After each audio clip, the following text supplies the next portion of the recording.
O Titanic foi um navio de passageiros britânico que se tornou famoso por seu trágico naufrágio em sua viagem inaugural. Ele foi construído nos estaleiros na Irlanda do Norte, e pertencia à companhia de navegação White Star Line. O navio era considerado o maior e mais luxuoso transatlântico de sua época. O Titanic partiu em sua viagem inaugural em 10 de abril de 1912. Partindo de Southampton, Inglaterra, em direção a Nova York, Estados Unidos.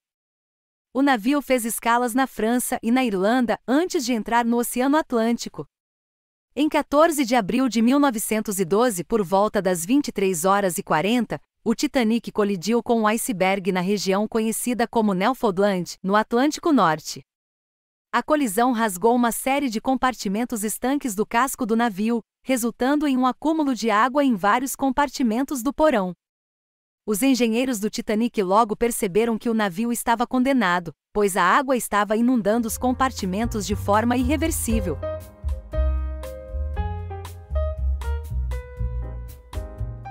Apesar da tripulação tentar conter o naufrágio, o Titanic afundou no dia 15 de abril de 1912, por volta das 2h20 da madrugada. A falta de botes salva-vidas suficientes resultou em uma perda significativa de vidas. Dos aproximadamente 2.224 passageiros e tripulantes a bordo, estima-se que cerca de 1.500 pessoas tenham perdido suas vidas. E desses 1.500, alguns corpos nunca foram recuperados. O Titanic era considerado um gigante na época, com aproximadamente 269 metros de comprimento e 28 metros de largura. Ele tinha uma tonelagem bruta de cerca de 46 mil toneladas. Atualmente, existem vários navios de cruzeiro que são consideravelmente maiores do que o Titanic em termos de tamanho. Por exemplo, o Symphony of the Seas, da Royal Caribbean International, é atualmente o maior navio de cruzeiro do mundo. Ele tem cerca de 362 metros de comprimento, 66 metros de largura e uma tonelagem bruta de aproximadamente 228 mil toneladas. O Titanic foi projetado principalmente para o transporte de passageiros em viagens transatlânticas entre a Europa e a América do Norte. Ele oferecia acomodações luxuosas para os passageiros de diferentes classes, incluindo cabines de primeira classe, segunda classe e terceira classe. O navio também tinha instalações como restaurantes, salões de festas, piscina, ginásio e áreas de recreação. Os navios transatlânticos modernos, como os navios de cruzeiro, têm uma variedade de funções. Além de oferecer transporte de passageiros, esses navios são projetados para proporcionar experiências de lazer e entretenimento durante a viagem. Eles possuem uma ampla gama de instalações, como restaurantes, bares, teatros, cassinos, spas, academias, piscinas, toboáguas, parede de escalada, pistas de corrida e muito mais. O Titanic repousa no fundo do Oceano Atlântico, a uma profundidade de aproximadamente 3.800 metros, 12.500 pés, no Atlântico Norte.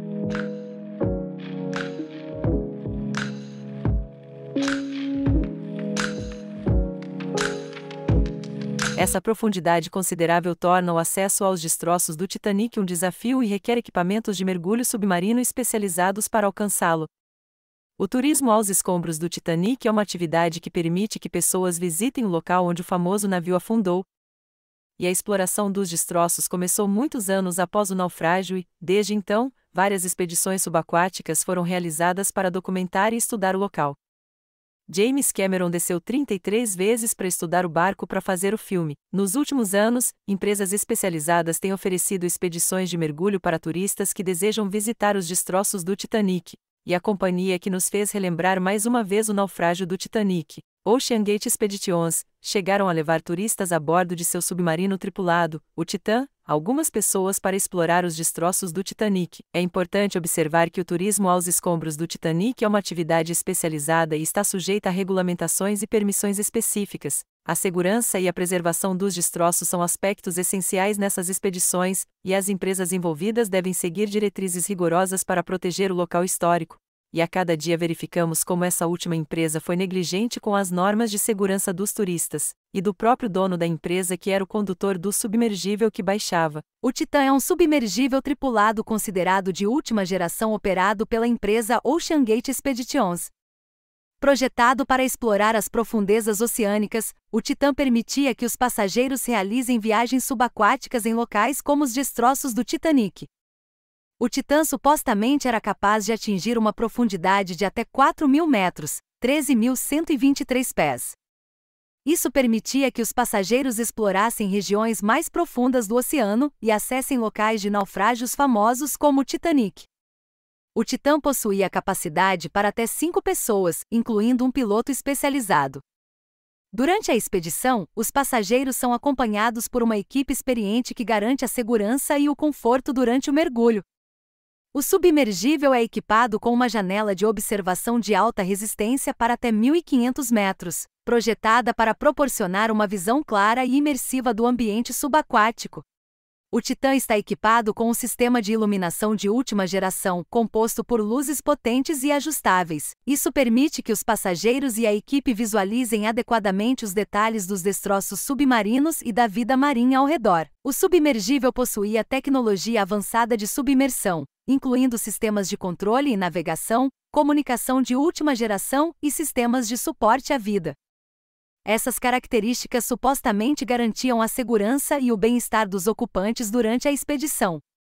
O curioso era eles terem usado um joystick de jogo em vez de um realmente profissional ou militar. O CEO da companhia achava que não era algo importante. Você tá falando sério? Ih, rapaz. Fragmentos do Titã, que perdeu contato com seu navio de apoio à superfície cerca de 1 hora e 45 minutos depois de uma descida planejada para durar 2 horas, de um passeio de 8 horas no total no domingo, foram descobertos no fundo do mar a cerca de 488 metros da proa dos destroços do Titanic, cerca de 4 quilômetros abaixo da superfície, disse o contra-almirante da Guarda Costeira dos Estados Unidos, John Malger, que falou aos repórteres na quinta-feira que os destroços eram consistentes com uma implosão catastrófica do veículo. O que significa que a embarcação de 6,7 metros de comprimento entrou em colapso e foi esmagada sob a imensa pressão hidrostática naquela profundidade. A cobertura da mídia mundial sobre a busca prendeu o público e ofuscou as consequências de um desastre muito maior do naufrágio de um navio de imigrantes na costa da Grécia, na semana passada, que matou centenas de pessoas. Os detritos do submersível Titã foi encontrado no fundo do Atlântico Norte na quinta-feira, por um veículo de mergulho robótico operado a partir de um navio de busca canadense, encerrando um intenso esforço internacional de resgate de 5 dias. O submersível Titã estava desaparecido desde as 9 horas e 45 da manhã de domingo, junho 18, depois de ter sido lançado no Atlântico às 8 horas da manhã. Uma missão de resgate em grande escala foi lançada para recuperar o submergível desaparecido e a tripulação depois que ele desapareceu 400 milhas a sudeste de Newfoundland, Canadá, enquanto o de oxigênio no submergível supostamente continuava diminuindo. A implosão teria gerado um som de banda larga significativo que as boias de sonar teriam captado, explicou o contra-almirante John Malger, da Guarda Costeira dos Estados Unidos, em entrevista coletiva. Trocas de e-mail recém-descobertas na sexta-feira revelaram que o CEO da OceanGate Rush repetidamente minimizou as preocupações de funcionários que apontavam para falhas na segurança. Disse que ele rejeitou as advertências do especialista em exploração em alto mar Rob McCallum de que ele estava potencialmente colocando seus clientes em risco. Na minha modesta opinião, ele foi arrogante achando que sua criação era prova de erros. Rush, um inovador autoproclamado, rebateu as preocupações e explicou que estava cansado de participantes da indústria que tentam usar um argumento de segurança para impedir a inovação. Rush responde às críticas às medidas de segurança de Titã com frustração, escrevendo para o Sr. McCallum: "Ouvimos os gritos infundados de 'você vai matar alguém' com muita frequência. Considero isso um sério insulto pessoal." Em uma entrevista à BBC, McCallum descreveu como repetidamente instou a OceanGate a buscar classificação para o submarino antes de ser usado comercialmente. O Titã não foi certificado ou classificado. Rush respondeu alguns dias depois: "Estou bem qualificado para entender os riscos e problemas associados à exploração submarina em um novo veículo." A troca de e-mails supostamente só terminou quando os advogados de OceanGate a ameaçaram com uma ação legal. Mas o que mais incomodava outros construtores de submergíveis de alta profundidade era o uso de fibra de carbono, que não é um material aceitável, diz MC Calum, por não ter muitos estudos de como ela atua com demasiada pressão. Afinal, afetaria as outras companhias do setor, caso algo acontecesse a um submergível de alta profundidade. As equipes de resgate encontraram partes do submersível Titan. Um veículo operado remotamente implantado pelo navio canadense Horizon Arctic encontrou um campo de detritos no fundo do oceano, que incluía partes do cone de cauda e estrutura de pouso, além de algumas outras partes. Os destroços permitirão que os especialistas analisem a estrutura quebrada e potencialmente reunir o que realmente aconteceu naqueles últimos momentos. Comparando com um desastre de avião, não há caixa preta, então você não é capaz de rastrear os últimos movimentos da embarcação. Até onde se sabe, a tia de Sulema, de 19 anos, disse que ele estava apavorado com a viagem e só se juntou à tripulação para agradar seu pai, no Dia dos Pais. O equipamento usado é de pequeno porte e teria capacidade para permanecer submerso com 5 passageiros a bordo por até 96 horas, ou seja, 4 dias. Mas eles sofreram a implosão 1 hora e 45 minutos depois de ter iniciado a descida. Por quê? Porque tinha sobre eles 380 atmosferas, isso porque a água é muito mais densa que o ar. Me explico. A pressão aumenta uma unidade a cada 10 metros, e se ele tivesse chegado ao mesmo nível do Titanic, que está a 3.800 metros, eles teriam 380 atmosferas terrestres pressionando o Titã por todos os lados. É o peso da Torre Eiffel sobre eles. A implosão ocorreu em 1/1000 de segundo, em um movimento de fora para dentro, a uma velocidade de 2.400 km por hora. Os tripulantes foram esmagados sem a possibilidade de sentir nada. Foi uma morte instantânea para os homens que pagaram uma pequena fortuna para ver o famoso naufrágio. O cérebro costuma reagir a estímulos em 25 milésimos de segundos, e uma reação racional a 150 milésimos de segundos. Em um golpe doloroso para suas famílias, especialistas dizem que quase não há chance de recuperar qualquer um de seus restos mortais. O Titanic é famoso até hoje e continua a fascinar as pessoas como um símbolo da grandiosidade, do desastre e das histórias de heroísmo associadas a ele. Se você assistiu até aqui é porque gostou do nosso vídeo. Escreve nos comentários Titanic ou Titã, para nos dar um apoio nesse vídeo. Nos dê seu like e envie para seus amigos para nos ajudar a mostrar nosso trabalho para mais pessoas. Isso nos ajudará um dia a monetizar. Estamos tão perto e tão longe de alcançar as horas necessárias. Se não for inscrito, se inscreva no canal e não esqueça de clicar no sininho ao lado do botão inscrito, para receber uma notificação sempre que sair um vídeo novo.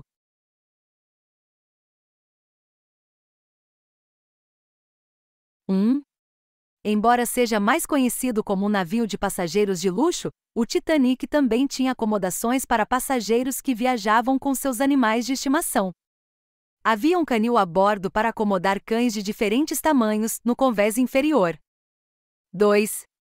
O navio Titanic tinha uma grande cozinha e uma despensa bem abastecida para atender às necessidades de alimentação de seus passageiros. Ao todo foram transportadas toneladas de comida a bordo para satisfazer os paladares exigentes dos passageiros da primeira classe. Uma das curiosidades é que o menu do jantar de primeira classe do Titanic no dia do naufrágio continha uma série de pratos extravagantes. Entre as opções estavam ostras frescas, sopa de tartaruga, peixe, aves, carnes e uma variedade de acompanhamentos e sobremesas. Os menus a bordo do Titanic eram elaborados e como os passageiros da primeira classe tinham acesso a uma variedade de alimentos sofisticados e requintados. Na segunda classe talvez não tão requintados, mas ainda de boa qualidade. Mas os de terceira classe era horripilante. 3. O autor Morgan Robertson escreveu um romance intitulado Futility, também conhecido como The Wreck of the Titan, em 1898. Cerca de 14 anos antes do naufrágio do Titanic. O enredo do livro tem notáveis semelhanças com o desastre real do Titanic. No romance de Robertson, o navio fictício chamado Titã era descrito como o maior transatlântico do mundo, considerado inafundável. O Titã também colidia com um iceberg no Atlântico Norte em uma noite de abril e afundava, resultando na morte de muitos passageiros devido à falta de botes salva-vidas suficientes. Essa semelhança entre o livro e o naufrágio do Titanic é frequentemente citada como uma curiosa coincidência. 4. O CEO da OceanGate, Stockton Rush, foi adicionado à lista Wiki de inventores marítimos mortos por suas próprias invenções, juntando-se ao construtor naval do Titanic, Thomas Andrews, que estava encarregado dos planos para construir o Titanic em 1907 e foi concluído em 1912. Ele estava a bordo quando atingiu um iceberg e afundou e morreu junto de mais de 1.500 outras pessoas. 5. Wendy Rush, a viúva do piloto do submersível rumo ao Titanic que sofreu uma implosão catastrófica, é descendente de um casal que morreu no navio em 1912. Rush é a tataraneta do magnata do varejo Isidore Strauss e sua esposa, Ida, que faziam parte do grupo de mais de 1.500 pessoas que morreram durante a viagem inaugural do Titanic. Isidore Strauss era coproprietário da Macy's. Wendy Rush é bisneta da filha do casal, Minnie Strauss-Weill. Não posso imaginar a agonia das pessoas que morreram no Titanic. O frio das águas gélidas, a certeza da morte chegando, o pânico generalizado e não tendo a possibilidade de salvamento por razões A ou B. Talvez é um consolo pensar que os integrantes do Titã não sofreram o mesmo. 6. Padre Francis Browne viajou na viagem inaugural do Titanic em 1912 de Southampton, Inglaterra para Queenstown, Irlanda, e durante essa viagem capturou as imagens mais prolíficas e únicas da viagem que sobreviveu. Graças aos céus, ele não permaneceu a bordo. Em vez de seguir viagem, recebeu ordens para voltar para sua paróquia, então ele desceu no último porto de escala do Titanic antes de seu encontro com a história. O Titanic não apenas enviou centenas de passageiros para o fundo do oceano, mas também levou todas as evidências de como era a vida a bordo para os viajantes, ou pelo menos teria levado, se não fosse pelo padre Browne. Ele era um padre jesuíta irlandês, e fotógrafo amador entusiasmado. Ele trouxe consigo as únicas fotos do Titanic no mar que sobreviveriam ao naufrágio. Inclusive, a única foto do capitão durante a viagem a bordo do Titanic